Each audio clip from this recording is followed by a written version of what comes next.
Então, irmãos, graça e paz a todos. Os que estão chegando agora também, boa noite. O nosso segundo estudo hoje, segundo capítulo sobre a Santíssima Trindade, né, a Confissão de Fé. Na verdade, é sobre Deus e a Santíssima Trindade. Ele fala um pouco sobre os atributos de Deus e depois ele termina na Trindade. A gente vai ver step by step, né? Só lembrando um pouquinho do último estudo, a gente falou sobre as Sagradas Escrituras, demos uma introdução geral, né? Todos esses temas que nós vamos estudar vai ser mais uma introdução que a gente vai dar, porque são temas muito, muito extensos, né? Tema que dá para a gente ficar dias e dias aqui conversando sobre o assunto e a gente não chega no fim, né?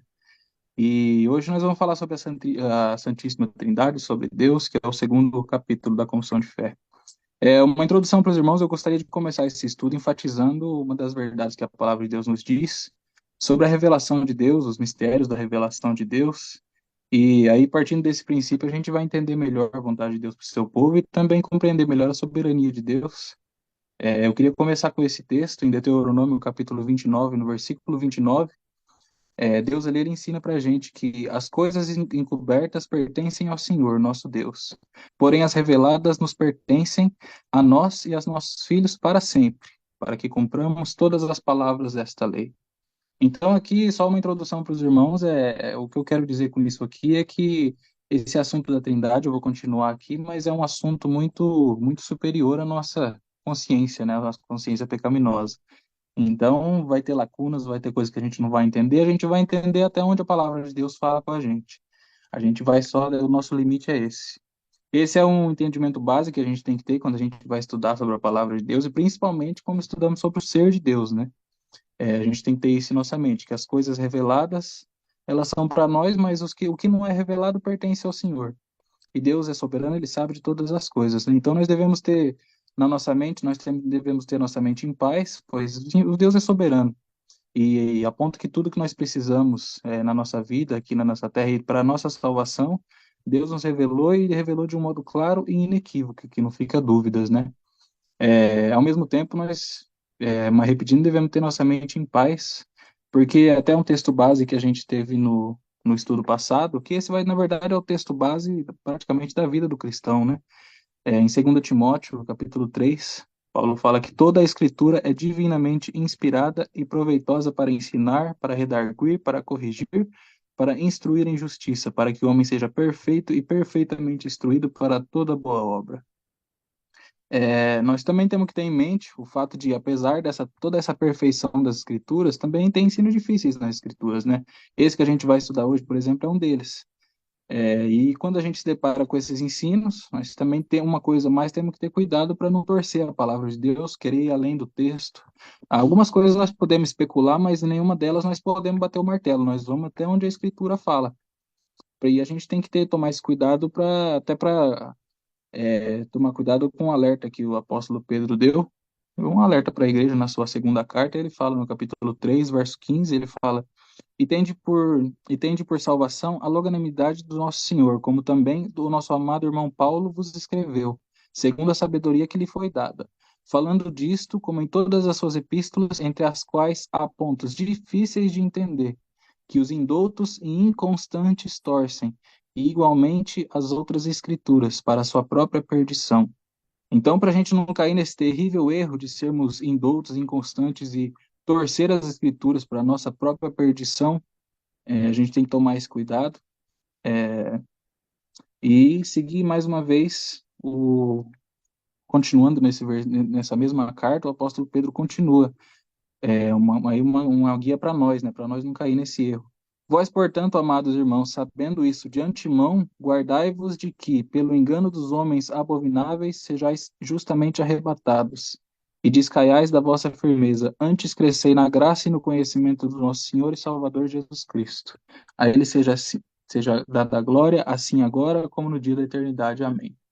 Então, aqui, só para uma introdução para a gente, o texto principal aqui é Deuteronômio 29 sobre as coisas reveladas e as coisas que não foram reveladas, né? Aqui, começando só uma- mais uma introdução para a gente entender melhor esse assunto, sobre a revelação de Deus, né? Como Deus se revela para a gente. Quando a gente examina as Escrituras, a gente vê que na teologia a gente tem um termo chamado revelação progressiva. A ideia de que, à medida que o tempo passa, Deus ele vai se revelando aos poucos e se revelando e revelando mais o seu plano de redenção. Então, quando a gente vai ler a Bíblia, a gente identifica isso. O fato de que tem esse progresso na revelação não significa que Deus se contradiz, né? No Novo Testamento, aquilo que ele disse no Antigo Testamento. Não, Deus não se contradiz jamais. A palavra de Deus ela é a mesma do começo ao fim. Não é disso que se trata da revelação progressiva. E essa revelação progressiva ela também não é uma correção. Não é uma correção da última revelação que Deus deu, Deus corrige a revelação, a próxima revelação. Não é assim que a gente entende. Pelo contrário, a nova revelação se fundamenta no que foi dito no passado, expandindo o que Deus já fez conhecido. Então, Deus revela uma coisa no passado e ele vai continuar essa revelação. Esse estudo que a gente vai estudar, a gente vai ver que isso acontece muito. Então, a gente não vê nas primeiras páginas da Bíblia um ensino evidente, uma coisa clara sobre, por exemplo, a natureza trina de Deus ou sobre a divindade de Cristo. Embora isso esteja na Bíblia, embora se isso seja uma verdade incontestável, isso não está lá na primeira página da Bíblia. Não, Deus vai se revelando aos poucos ao seu povo conforme o passar do tempo. E aqui, embora não tenha isso nas primeiras páginas, a gente tem alusões sobre isso bem no início do Antigo Testamento. A gente vai ver mais um pouco disso, mas nós não temos revelação a fundo sobre isso, né? Essa informação vai aparecer mais tarde, né, com a revelação é, mais perfeita de Deus, né, pelo seu próprio Filho. E por isso a gente tem que seguir também o desenvolvimento dessa doutrina em toda a história da redenção, para a gente perceber que a Bíblia realmente diz essas coisas. E aqui, só exemplificando um pouco disso, em Hebreus, no primeiro versículo do primeiro capítulo, eu falo assim: havendo Deus antigamente falado muitas vezes e de muitas maneiras aos pais pelos profetas, a nós nos falou nesses últimos dias pelo Filho, a quem constituiu o herdeiro de tudo, por quem fez também o mundo. Então, aqui é um exemplo que no começo Deus falava de outras formas. Ele falava pela Shekinah, falava usando outros tipos de manifestações. E por último, ele falou pelo Filho, que é a revelação perfeita, a revelação final de Deus. Então, é só para a gente entender como as coisas vão se mudando, se revelando, né? Deixa eu ver se eu consigo passar para a próxima página. Só para a gente terminar essa página aqui. A doutrina da Trindade é talvez a doutrina mais misteriosa e difícil que encontramos nas Escrituras, né? Por isso, é uma insensatez afirmar que podemos dar explicação completa sobre ela, devido à natureza do assunto, né? A gente está falando sobre a natureza de Deus, sobre o ser de Deus, quem é Deus. E só podemos saber a respeito de Deus e da Trindade o pouco que as Escrituras não revelam, o pouco, no caso, nesse sentido. Realmente, não tudo foi revelado sobre esse assunto. A tripla personalidade de Deus é exclusivamente uma verdade da revelação. Então, embora não seja claro, é uma verdade inequívoca sobre a revelação de Deus. Deixa eu passar para a segunda página. Então, um resumo sobre o que a gente vai estudar hoje. Deus, ele é uma unidade. Nós cremos em um só Deus, uma essência divina, existindo em três pessoas na divindade, sendo essas três Deus Pai, Deus Filho e Deus Espírito Santo. Uma citação aqui do Credo Atanasiano que resume bem essa doutrina, dizendo: nós adoramos um Deus em trindade, e trindade em unidade, sem confundir as pessoas e sem separar as substâncias de cada uma dessas pessoas. Aqui um pouco sobre a palavra trindade. Cada uma das três pessoas da Trindade é Deus, sendo iguais em autoridade, glória e poder.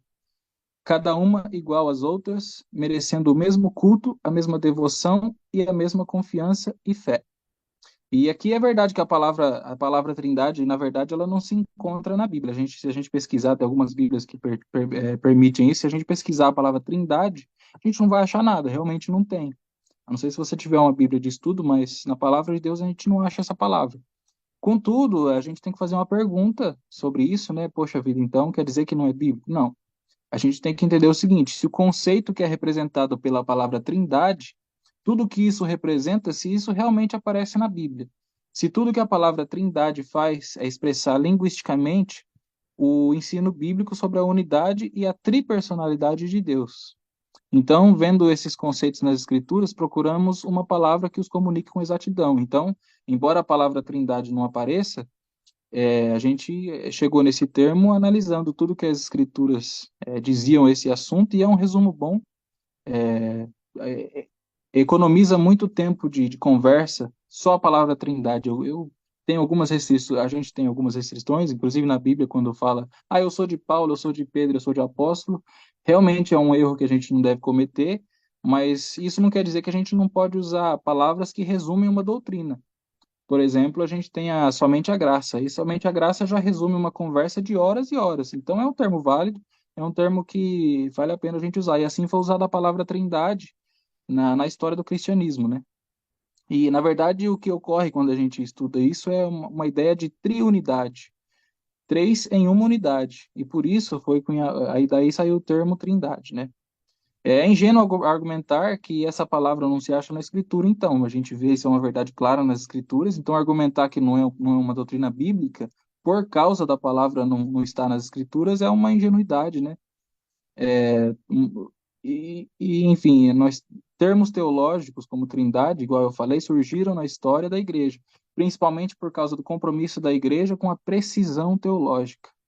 Aqui, citando João Calvino, nas Institutas, ele faz uma observação de que as palavras como trindade surgiram por causa do que ele descreveu como serpentes deslizantes, que tentam distorcer o ensino das escrituras por heresia.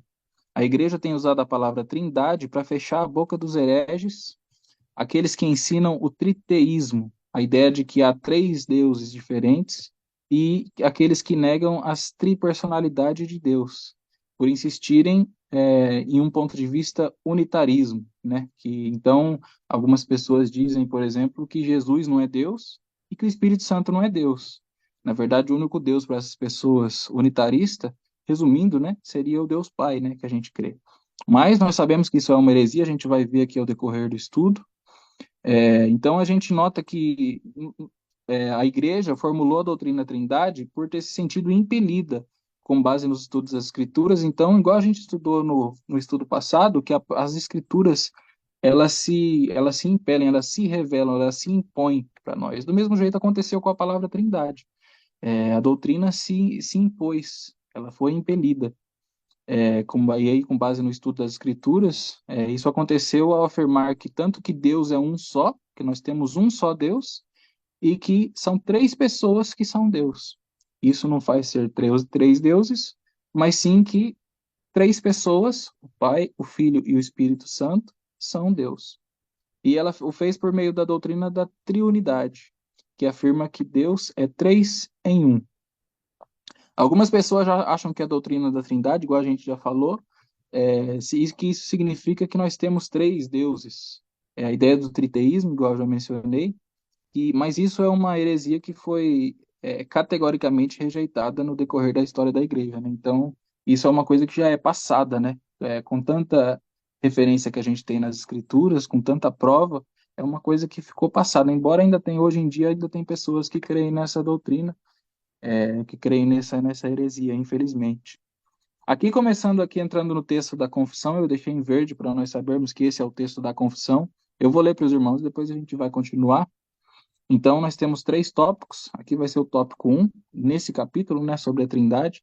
Aí no tópico um fala assim: o Senhor nosso Deus é somente um Deus vivo e verdadeiro, cuja substância é em si mesmo infinito em seu ser e perfeição, cuja essência não pode ser compreendida por qualquer outro, senão por ele mesmo.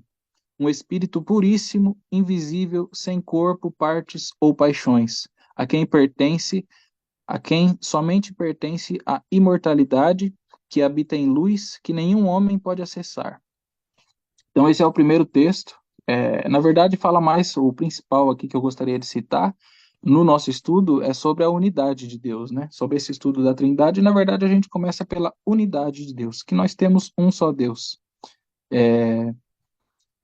Trindade, como eu já falei, significa triunidade. Então, por trás do conceito de unidade, essa é a afirmação bíblica do monoteísmo, né, de adorar somente um Deus, contrária ao politeísmo, que no triteísmo, como a gente viu, é a crença que nós temos três deuses. Não, isso é politeísmo, isso é adorar vários deuses. Não, a gente não adora vários deuses, nós adoramos um só Deus. E aqui, só para exemplificar isso, quando a gente chega no livro de Êxodo, no capítulo 20, o relato da entrega da lei, né, Deus entregando a lei para Moisés, nós vemos que o primeiro mandamento de Deus era fortemente monoteísta, que Deus diz assim: não terás outros deuses diante de mim. E depois, ainda no Pentateuco, nós achamos uma admirável afirmação do monoteísmo. Ela aparece na Shemá, a antiga confissão de Israel, quanto à sua crença em um único Deus. Diz assim: ouve, Israel, o Senhor, nosso Deus, é o único Senhor. Deuteronômio no capítulo 6, verso 4. A ideia de que há um único Deus foi estabelecida firmemente na religião de Israel desde as primeiras páginas do Antigo Testamento. Isso aqui é uma doutrina extremamente clara, né, irmãos? Quando a gente lê desde o começo, fica uma coisa muito clara que nós temos um só Deus. Deus é um só.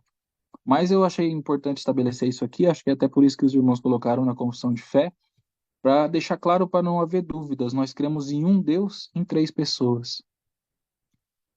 Mas é precisamente por causa desse ensino ser tão claro, esse ensino de nós temos um só Deus, do monoteísmo, é por causa disso que a doutrina da Trindade é tão problematizada e mal compreendida, né? Porque em um lado você tem uma aparente contradição, embora a gente já falou que não há contradição, mas a princípio, se você só escutar os termos, sem ler a Bíblia, sem tentar entender isso, aparece uma contradição realmente, porque você fala que tem um só Deus, mas que tem três pessoas nesse Deus. Então, como é que funciona isso? A gente vai ver mais para frente.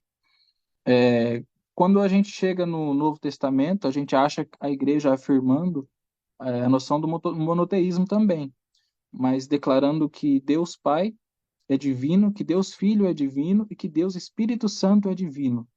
Temos de entender as distinções na divindade, que as distinções na divindade não se referem à sua essência, elas se referem a uma fragmentação ou uma categorização do próprio Deus. Então, só explicando esse pedacinho, no Novo Testamento a gente já começa a ver um ensino mais claro, que o Deus Pai é Deus, o Filho é Deus e o Espírito Santo é Deus. Não são três deuses ou um Deus de três cabeças, não, são três pessoas e um Deus. Então, como a gente pode manter a doutrina do monoteísmo no Antigo Testamento, à luz da afirmação clara do Novo Testamento sobre o caráter trino de Deus da Bíblia? Como é que a gente vai fazer isso, né? Aqui uma citação de Agostinho, que explica bem isso, né? Que de nenhuma maneira o Novo Testamento contradiz o Antigo Testamento. Não, isso jamais acontece. E aqui Agostinho descreveu isso brilhantemente, né? Ele fala assim: o Novo Testamento está escondido no Antigo Testamento e o Antigo está revelado no Novo. Então, tudo que tem no Antigo Testamento está no Novo Testamento, tudo que tem no Novo está no Antigo, de resumo, um resumo geral. O que isso quer dizer é que a Bíblia ela não se contradiz, apesar, a gente já viu sobre a revelação progressiva de Deus, é isso que acontece. Deus vai se revelando aos poucos. Então, o Novo Testamento está contido no Antigo, e o Antigo Testamento ele se revela de maneira última, de maneira final, de maneira perfeita, por Jesus Cristo, né? Que todo o Testamento a gente sabe que todo o Antigo Testamento aponta para o Filho, para o nosso Senhor Jesus, né? E isso foi revelado plenamente nele. Aqui entrando um pouco sobre os atributos de Deus, continuando o tópico um e também o tópico 2 da confissão de fé. Continuando, fala assim, que Deus é imutável, é imenso, eterno, incompreensível, onipotente, em tudo infinito, santíssimo, sapientíssimo, completamente livre e absoluto, operando todas as coisas segundo o conselho da sua vontade imutável e justíssima, para a sua glória.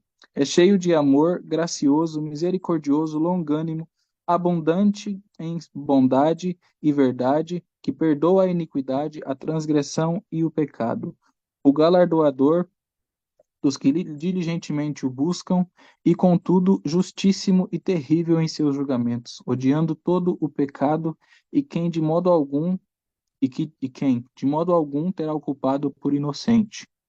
Continuando no tópico 2, Deus possui toda a vida, glória, bondade, bem-aventurança em e de si mesmo.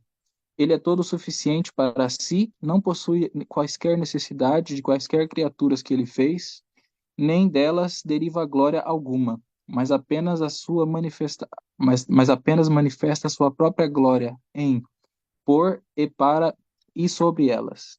Ele é a única origem de todo ser, de quem, por quem e para quem são todas as coisas. Ele exerce soberano domínio sobre todas as criaturas, para fazer por elas, para elas ou sobre elas tudo o que lhe apraz. Todas as coisas estão manifestas e patentes diante dele. Seu conhecimento é infinito, infalível e independente da criatura, assim como nada para ele é contingente ou incerto. Ele é santíssimo em todos os seus conselhos, em todas as suas obras e em todos os seus comandos. A ele é devido, da parte dos anjos e homens, todo o culto, serviço ou obediência que, como criaturas, eles devem em relação ao seu Criador, e tudo quanto mais ele se agrada em requerer deles. Então, irmãos, é um resumo brilhante, né, sobre a Bíblia. Aqui tem as citações bíblicas. Eu não vou entrar em cada uma delas. Se a gente for entrar nesse assunto aqui sobre os atributos de Deus, nós vamos ficar. A gente vai ficar aqui, o estudo não vai acabar mais. A gente vai ficar aqui para sempre. Aqui, então, eu vou dar só um resumo. Eu queria também indicar um livro para os irmãos sobre isso, né, sobre os atributos de Deus, que o nome do livro é esse mesmo, Os Atributos de Deus. O pastor já recomendou esse livro algumas vezes. Mas eu queria realmente reforçar a recomendação para os irmãos. É do A.W. Pink, um irmão na história da igreja. Então, eu queria recomendar esse livro para os irmãos. O que eu queria focar nesse assunto aqui, como na verdade o cume desse estudo aqui é a Trindade, a gente vai entrar nela aqui na próxima. É só um exemplo aqui, depois os irmãos, se puderem com calma, pegar essas passagens e verem as passagens, a gente vê que todos esses atributos que foram falados, todos eles, as três pessoas da Trindade os recebem. Então, aqui só alguns exemplos sobre a eternidade. O Pai, a eternidade é atribuída ao Pai, em Salmos capítulo 90, verso 12, ao Filho, em Apocalipse, no verso 1, Apocalipse capítulo 1, do verso 8 ao 17, João 1, capítulo, verso 2, Malaquias 5, verso 2, e ao Espírito Santo, Hebreus 9, 14. Então, depois, se os irmãos puderem com calma, infelizmente a gente não vai poder entrar em cada uma desses. Eu poderia colocar as citações aqui, mas como eu falei, a gente vai ficar aqui eternamente se a gente fazer assim, né? Infelizmente, com outra oportunidade a gente pode fazer, sim. Mas eu incentivo os irmãos que puderem. É um estudo maravilhoso que a gente pode fazer só nesse pedacinho aqui, sobre cada atributo sendo dado, né, para as três pessoas da Trindade, ao Deus Pai, ao Deus Filho e ao Deus Espírito Santo. Aqui entrando sobre a Trindade propriamente dita, mais uma vez em verde é o texto da confissão. Esse é o terceiro tópico, fala sobre a Trindade em si. Eu vou ler para os irmãos. Em seu ser divino e infinito há três subsistências: o Pai, a Palavra ou o Filho e o Espírito Santo, de uma só substância, poder e eternidade, cada um possuindo completa essência divina, e ainda assim a essência é indizível, indivisível, né? Não tem como ser dividida. O Pai de ninguém é gerado nem procedente. O Filho é eternamente gerado do Pai. O Espírito Santo é procedente do Pai e do Filho, todos infinitos e sem princípio de existência. Portanto, um só Deus, que não deve ser dividido em seu ser ou natureza, mas sim distinguido pelas diversas propriedades peculiares e relativas, e relações pessoais. Essa doutrina da Trindade é o fundamento de toda a nossa comunhão com Deus e confortável dependência dele. Aqui eu vou entrar um pouquinho sobre a Trindade no Antigo Testamento, primeiro, para a gente entender, né, sobre o Antigo Testamento. O Antigo Testamento, como a gente já viu no começo do estudo, ele não contém a plena revelação, uma revelação perfeita, completa, sobre a existência trinitária de Deus, mas ele contém várias indicações dessa doutrina da Trindade. Essa revelação vai tendo maior clareza na medida que a obra redentora de Deus é revelada mais claramente, como na encarnação do seu Filho e no derramamento do Espírito. Mas os escritores do Antigo Testamento afirmam o monoteísmo divino, né? E é a partir dele que se definiu a doutrina da Trindade, como a gente já viu. Deus é uno tanto no Antigo como no Novo Testamento. Aqui o verso que eu citei, de Deuteronômio, que Deus é o único Senhor. Em Marcos, no capítulo 12, verso 29, diz assim: Respondeu Jesus, o principal é: Ouve, ó Israel, o Senhor nosso Deus é o único Senhor. Então Jesus faz uma citação desse texto de Deuteronômio, afirmando isso como palavra de Deus, é o próprio Deus que está falando, então não há dúvidas. Em Efésios, no capítulo 4, verso 6, diz assim: Há um só Deus e Pai de todos, o qual é sobre todos, age por meio de todos e está em todos. Em Isaías, no verso, o capítulo 9, o capítulo 6, no verso 9, Deus diz: Vai e diz a este povo, vai e diz a este povo. E no Novo Testamento isso é citado da seguinte maneira, em Atos, no capítulo 28, no verso 25, começando com essas palavras, falou assim: Bem falou o Espírito Santo a vossos pais, por intermédio do profeta Isaías. Então, aqui é uma interpretação que o Novo Testamento faz do Antigo Testamento, nesse caso sobre Isaías, que quando diz assim, vai e diz ao seu povo, na verdade é o Espírito Santo que estava falando por intermédio do profeta Isaías, né? Que a Bíblia própria apontando um sinal da Trindade no Antigo Testamento, né? Nesse caso, o apóstolo atribuiu o falar de Deus ao Espírito Santo. Então, é só um exemplo aqui do Antigo Testamento, né? Deixa eu continuar para a próxima página. Então, embora a gente não ache uma definição explícita da Trindade no Antigo Testamento, a gente acha algumas alusões dispersas sobre a natureza trina de Deus. É também no relato da criação que encontramos o Espírito de Deus, né, que o Espírito pairava sobre as águas, lá em Gênesis, no primeiro capítulo, e por criar algo do nada, o Espírito satisfaz um dos critérios para a natureza da divindade, que são apresentados no Novo Testamento.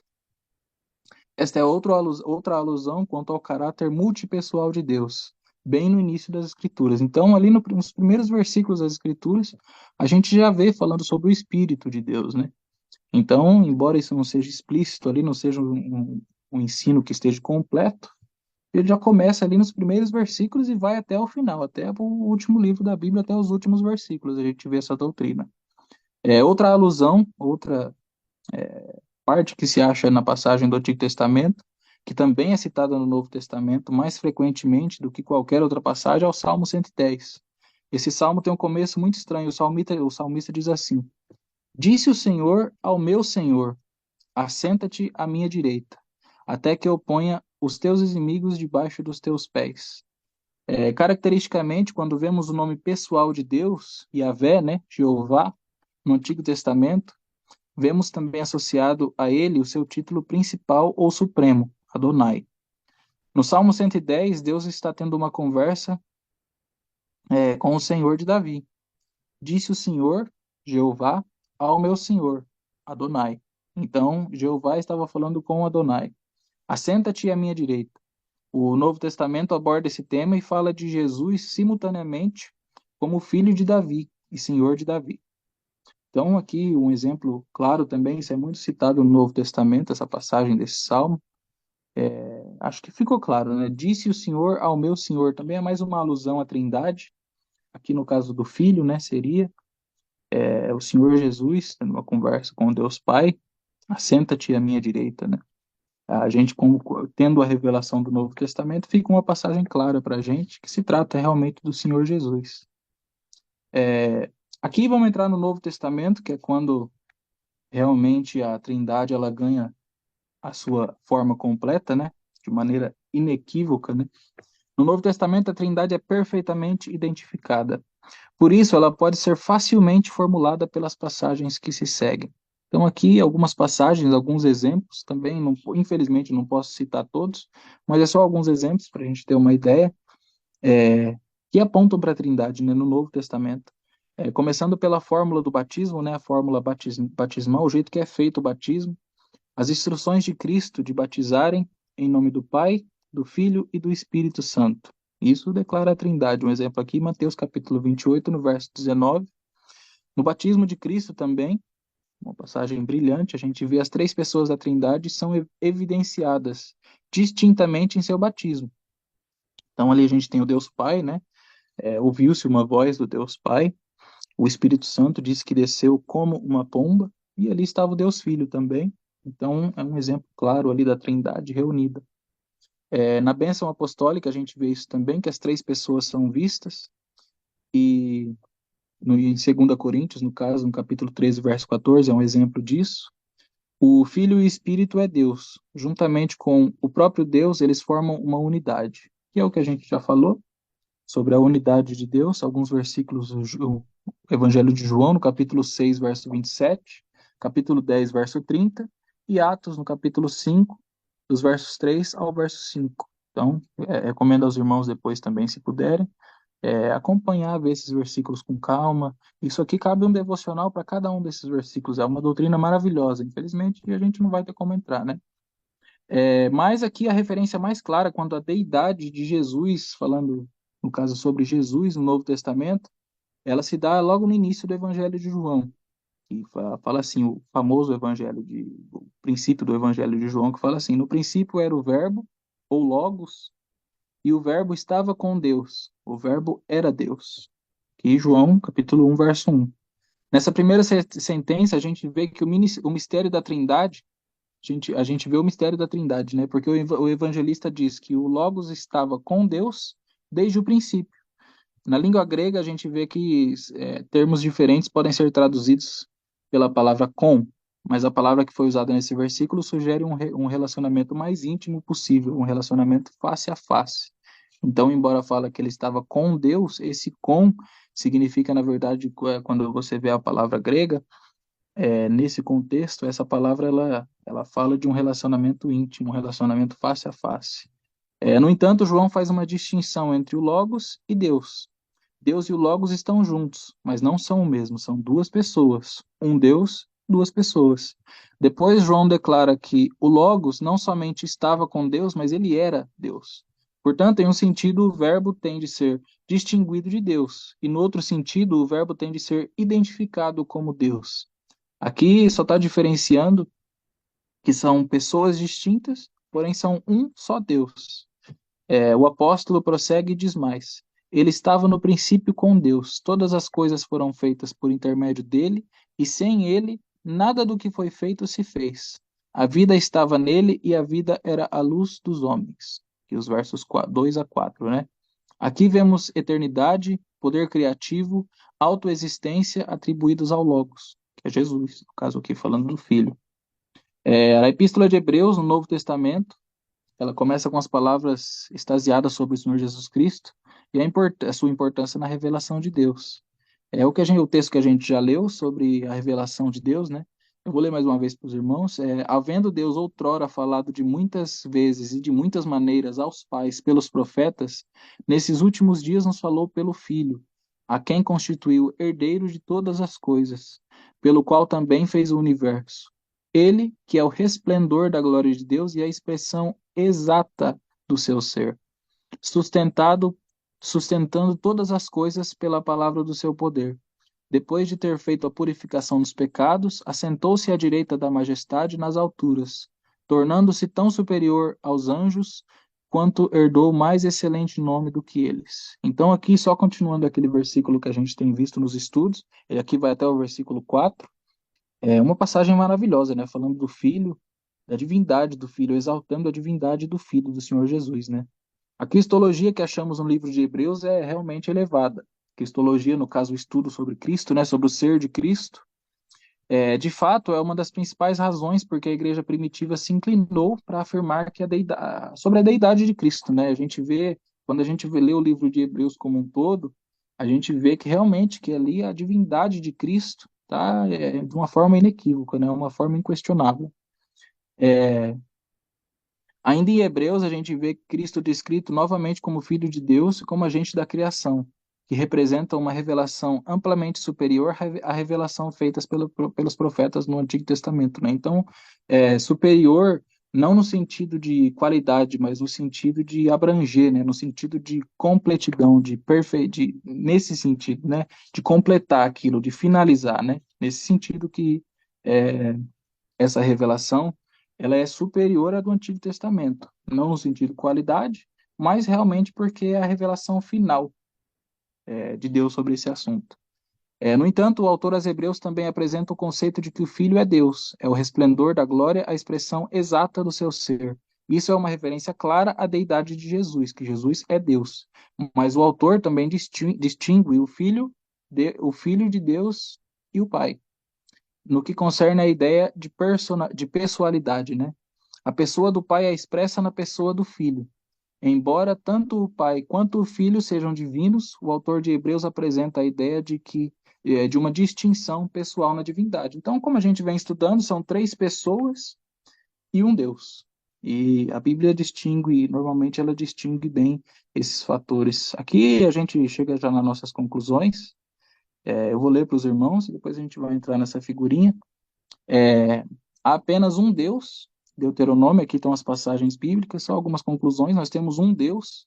É, ele não é, em sua essência natural, um homem. Então, Deus não é, na essência natural dele, um homem. Ele se tornou homem, ele se encarnou. Mas nós temos um Deus. Esse é o primeiro ensino do monoteísmo. Nós adoramos somente um Deus. E nesse Deus nós temos três pessoas: o Pai, o Filho e o Espírito. A pré-existência do Filho também está falada naqueles versículos ali, Colossenses, Hebreus, João, e a igualdade, a deidade de Cristo. Então, todos, igual a gente viu, todos aqueles atributos, todos eles estão igualmente distribuídos sobre as três pessoas da Trindade, os três são igualmente Deus, os três são dignos de culto, a gente pode cultuar os três são o mesmo Deus, a gente não vai estar cultuando outro Deus. E uma explicação, até conversando com o pastor, uma explicação que eu vi quando fui estudar sobre esse tema um tempo atrás, o pastor Augusto Nicodemos, né? Alguém fez essa pergunta para ele: ah, mas eu não sei, às vezes eu fico confuso se eu devo adorar o Espírito, se eu devo adorar Jesus, se eu devo adorar o Pai. Eu não sei. Os três são dignos de adoração, os três são Deus. Aos três nós demos toda a glória. Mas o modo normal como a Bíblia nos ensina, o modo usual, né, que a gente faz, a gente ora ao Pai pelo poder do Espírito por intermédio do Filho, que é o jeito que a Trindade, que Deus escolheu se revelar por meio da história, né? O Pai, a gente vê isso muito em Efésios no primeiro capítulo, quando a gente já estudou isso, né? Já teve esse estudo sobre Efésios. No primeiro capítulo fala muito disso, né? Na verdade, sobre todo o livro de Efésios explica muito bem isso, dos papéis da Trindade, de cada uma das pessoas da Trindade na nossa salvação, né? Aqui um exemplo nessa figurinha: o Pai, ele não é o Filho, o Pai não é o Espírito Santo, o Filho não é o Pai e o Filho não é o Espírito Santo. E da mesma forma, o Espírito Santo não é o Pai e o Espírito Santo não é o Filho. E os três são Deus, são três pessoas, são três seres pessoais, são três pessoas distintas que são Deus. Não são três deuses, não é um Deus de três cabeças, não. São três em um. Os três formam somente um. Com isso, eu chego à conclusão aqui do estudo. A gente sabe que nós adoramos somente um Deus que se manifesta em três pessoas. A gente poderia entrar mais nesse assunto, né? A gente tem, dentro da doutrina da Trindade, a gente tem vários estudos, um deles foi falado aqui sobre a Cristologia, que é o estudo especificamente sobre Cristo. A gente vê tudo sobre a divindade de Cristo, sobre todos os atributos. A gente tem também a Armatiologia, né, que fala o estudo do Espírito Santo, e são exemplos, né? Então, a gente pode, esse é um assunto extenso, um assunto que a gente pode ficar vários e vários dias, igual eu já falei, mas eu quis dar um resumo para os irmãos, uma introdução sobre o que é a confissão de fé. A confissão de fé ela é muito clara em si mesmo, eu só quis entrar para dar uma explicadinha em algumas coisas, mais aprofundada e dar as referências bíblicas também, né? E para terminar, eu só queria enfatizar para os irmãos, depois peguem com calma esses versículos, se puderem, peguem com calma. Aqui, igual eu falei, cabe um devocional para cada versículo, né? Então, só finalizando, esses três, o Filho, o Pai e o Espírito Santo, nós adoramos esse Deus, um só Deus, né? A ele seja dada toda a glória, toda a honra para sempre, né? Amém. Amém.